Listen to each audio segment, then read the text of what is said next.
Quand on est débutant, on peut avoir du mal à finir une partie. Par exemple, imaginons que les blancs se retrouvent avec une tour de plus que les noirs, mais ils n'arrivent pas à mater le roi parce qu'ils savent pas, ils connaissent pas la technique. Dans ce tuto, je vais vous expliquer comment facilement mater avec une tour et un roi. Pour ça, on va déjà regarder quelle est la position idéale du mat. L'idéal, c'est d'arriver à coller le roi sur un des côtés de l'échiquier.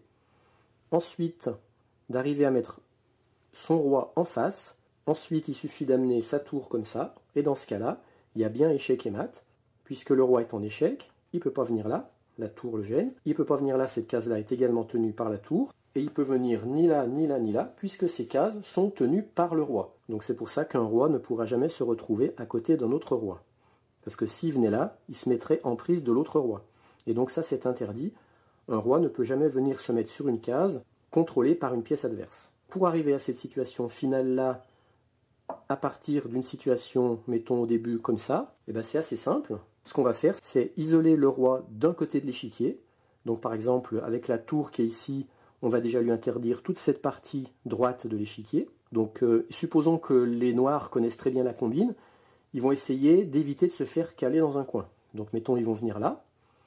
Donc à ce moment-là, il faut amener le roi contre ici. Si jamais le roi ici vient là, eh bien là on vient le mettre en échec. Donc il peut venir ni là, ni là, ni là, ni là, ni là. Donc là, vous voyez, il est obligé de se décaler vers la gauche. Donc mettons, il va venir là.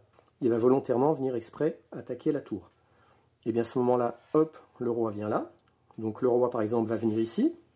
À ce moment-là, les blancs peuvent venir ici pour l'obliger à choisir son côté aussi là. On voit qu'on l'a déjà poussé vers la gauche, mais on peut également le pousser vers le bas ou vers le haut. Donc là, mettons, il va venir là. Le roi peut venir ici. Le roi noir vient là.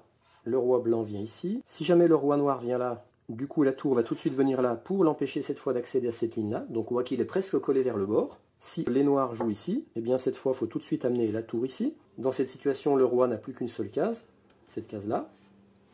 Et là maintenant on commence à amener le roi en face du roi. Donc lui va venir là. Le roi vient là. Le roi vient là. La tour vient ici, échec. Le roi vient là.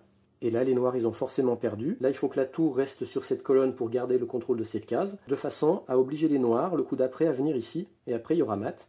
Donc là, par exemple, les blancs jouent comme ça. Là, les noirs, ils n'ont qu'une seule case possible. Le roi ne peut pas venir là, ni là, ni là, ni là.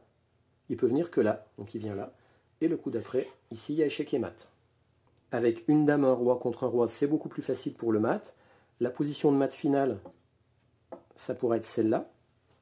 Elle n'a pas besoin de prendre toute la colonne, la dame peut très bien venir ici. Autant tout à l'heure la tour ne pouvait pas faire un mat ici parce que le roi pouvait venir là ou là. Mais là, cette fois avec la dame, ça fera un mat. Donc le but, c'est d'arriver à ce genre de situation-là. Donc mettons qu'on soit par exemple comme ça. Et bien déjà, on va essayer de caler, d'amener le roi vers un côté de l'échiquier. Donc par exemple, hop, on vient là. Donc déjà, on l'isole sur la partie haute de l'échiquier. Et à chaque fois qu'il va descendre, hop, on va le serrer un peu plus. Mettons, il vient là. Là, on va commencer à amener le roi. Il vient là. On amène le roi. Il vient là. Hop, échec. Donc là, on le repousse. S'il vient là, ben, on le repousse encore. Parce que la dame est défendue par le roi. Donc là, mettons, il vient là.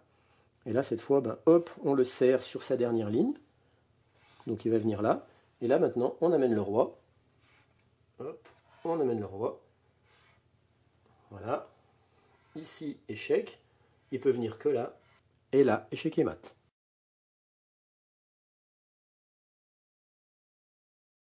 Voilà maintenant un exemple d'échec et mat avec un cavalier et un fou contre le roi. Le fou met le roi en échec, le cavalier tient les deux cases là, le fou tient également cette case là, et le roi tient les deux cases là. Si les blancs sont comme ça, ils jouent ça, il y aura échec et mat. Voici maintenant un exemple de finale de pion. Il ne reste plus que des pions sur l'échiquier. Et le but, justement, comme ça, dans cette situation-là, on ne pourra jamais faire un échec et mat. Le seul moyen de faire un échec et mat, c'est de monter un pion jusqu'à la dernière ligne tout en haut, de façon à faire ce qu'on appelle une promotion dame. Et à ce moment-là, le pion se changera en dame. Mais pour ça, il va falloir monter ces pions, de façon à ce qu'il y ait un des pions qui arrive à atteindre la dernière ligne. Supposons que ce soit au blanc de jouer. Eh bien, déjà, ce qu'il faut, c'est amener le roi vers les pions, comme ça. Les noirs répondent ça. On monte le pion, le roi avance, les blancs poussent ce pion. Ici, on a ce qu'on appelle des pions passés. c'est-à-dire qu'il n'y a aucun pion noir qui est susceptible de venir prendre ce pion blanc. De la même manière, aucun pion noir ne peut prendre ce pion blanc, et aussi aucun pion blanc ne peut prendre ces noirs. Donc en fait, les 4 pions-là sont des pions passés, ce qu'on appelle. Un moyen de savoir si on est sûr d'avoir gagné ou pas, c'est de tracer un carré à partir de ce pion-là. Pour faire ça, on prend la diagonale jusque-là, et là, on a un carré. Et tant que le roi adverse est compris dans ce carré, il a une chance de venir prendre le pion avant qu'il n'atteigne sa ligne de promotion dame. Donc supposons maintenant que ce soit au blanc à jouer. Si les blancs jouent ce coup-là, les noirs vont être obligés d'amener le roi ici pour que le roi reste dans le petit carré dessiné par la diagonale là. Parce que si, au lieu de venir ici, les noirs jouaient ce coup-là, eh bien là, les noirs ont perdu. Parce que les blancs poussent, et maintenant le roi ne pourra jamais venir à rattraper le pion avant qu'il atteigne sa ligne de promotion dame. En effet, il joue là. Le coup d'après, hop, les blancs jouent ici. Promotion dame, donc le pion se change en dame. Et là, le roi ne peut plus rien faire. Il ne peut plus venir approcher pour prendre la dame, parce qu'il n'a pas le droit de venir ici se mettre en échec, ni là. Donc du coup, c'est foutu. Donc je rappelle l'astuce.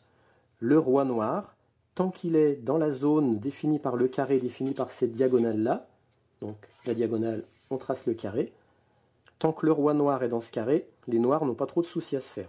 Donc là, supposons que justement les noirs vont bien jouer, donc les blancs jouent ici. Pour rester dans le carré, les noirs jouent ce coup-là. Si jamais les blancs jouaient ici, le roi viendrait là. Les blancs font promotion dame. Le coup d'après, les noirs pourraient prendre la dame. Donc du coup, là, les blancs, au lieu de pousser là, mettons, ils vont pousser celui-là. Mettons que les noirs poussent celui-là. Donc là, il faut faire attention. Mon roi, c'est bon, il est bien dans le carré dessiné par cette diagonale. Donc là, il n'y a pas de danger pour l'instant. Là, maintenant, je pousse ce pion. Là, les noirs, cette fois, comme le roi noir n'est plus dans le carré, il est obligé de venir pour se remettre dans le carré. Sinon, il ne pourrait plus empêcher ce pion de monter à dame. Donc dans ce cas-là, par exemple, les blancs vont venir jouer ici. Si les noirs ont l'idée de venir ici pour attaquer ce pion-là, si le roi noir vient prendre ce pion-là, eh bien il est sorti du carré. Donc maintenant, les blancs peuvent aller à dame, et plus rien ne peut les empêcher, et les blancs auront gagné la partie. Dans le prochain épisode, je vous expliquerai ce qui peut être un piège aux échecs, c'est le patin. C'est quand le roi ne peut plus bouger, mais qu'il n'est pas en échec. Dans ce cas-là, il y aura partie nulle, et ça peut être très pénalisant si on n'a pas su l'anticiper avant.